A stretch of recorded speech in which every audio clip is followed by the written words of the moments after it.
Assalamualaikum. Hai, kita lanjut ya. Sekarang produk keuangan yang ketiga tentang asuransi. Asuransi adalah kontrak antara individu atau perusahaan dengan perusahaan asuransi untuk mendapatkan perlindungan finansial atas resiko-resiko yang mungkin terjadi. Nah, kalau bahasa kerennya sih saya menjelaskan ke orang-orang adalah sebagai berikut.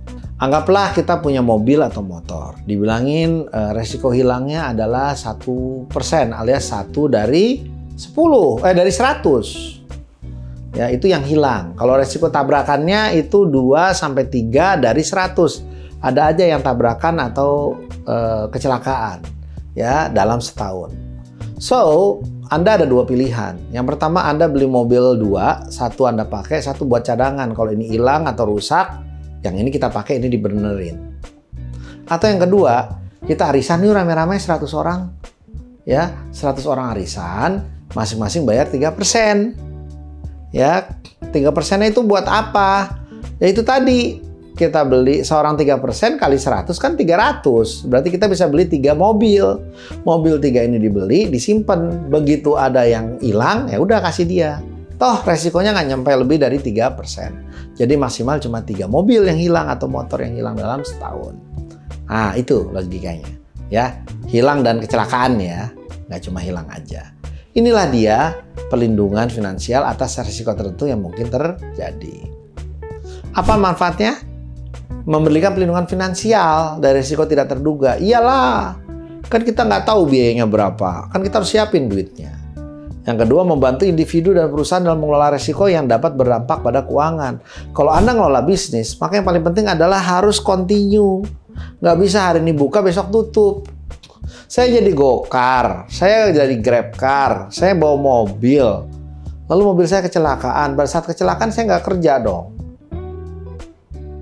Saya sakit, masuk rumah sakit. Pada saat saya masuk rumah sakit saya nggak kerja dong. Karena saya nggak kerja, nggak narik, otomatis keluarga saya nggak makan dong. Nah, kalau ini terjadi gimana? Ketimbang pusing, kita beli asuransi di mana orang-orang berpatungan, ya, sehingga kita aman, dia nyaman, dan kita nggak perlu pusing lagi dengan resiko ini. Nah, Anda lihat tadi jenis asuransi ada 2, asuransi jiwa atau kehidupan, ya, memberikan pelindungan pada tertanggung atau ahli warisnya jika terjadi kematian.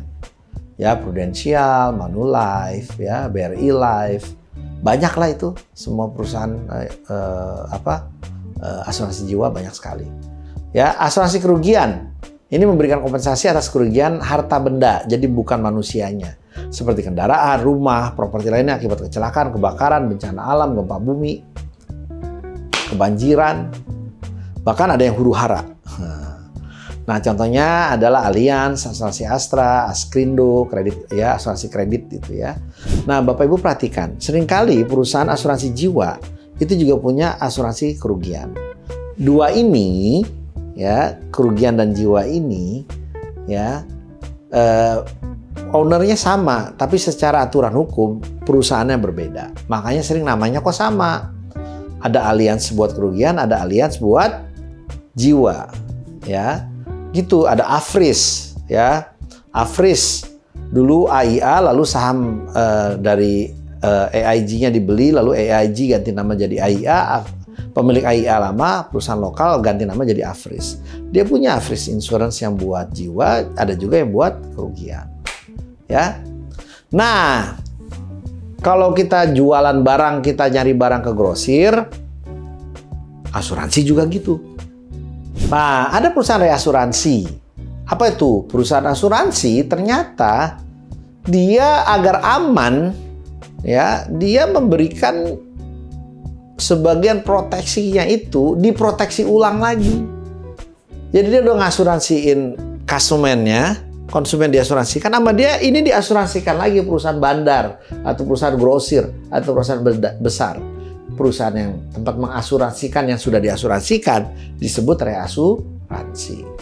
Ya, jadi kalau ternyata ada yang meninggal, ada klaim, dia nggak klaim ke sini 1 miliar, ternyata sama dia udah diasuransikan juga 800 jutanya ke tempat ini. Jadi dia harus bayar cukup 200 juta, 800 jutanya ini yang bayar. Tung. Bedanya apa? Perusahaan yang asuransi itu harus bayar biaya untuk dapetin konsumen. Jadi biaya pemasarannya besar. Kalau ini kan enggak. Dia mah udah tinggal bandar aja, udah tinggal grosir aja. Customer-nya datang. Pak, nih ada barang ini tolong reas dong. Oh iya, ini biayanya lebih murah karena nggak ada biaya operasional yang besar seperti di sini. Ya, itu bedanya. Dia nggak ngurusin orang komplain, dia nggak ngurusin orang klaim, yang ngurusin perusahaan asuransinya. Padahal di belakangnya itu ada lagi yang mengasuransikan asuransi yang dijual kepada konsumen. Ini contohnya nih, ya Anda bisa baca ya sebuah infografis yang ada di internet, ya alasan perlunya asuransi jiwa, ya.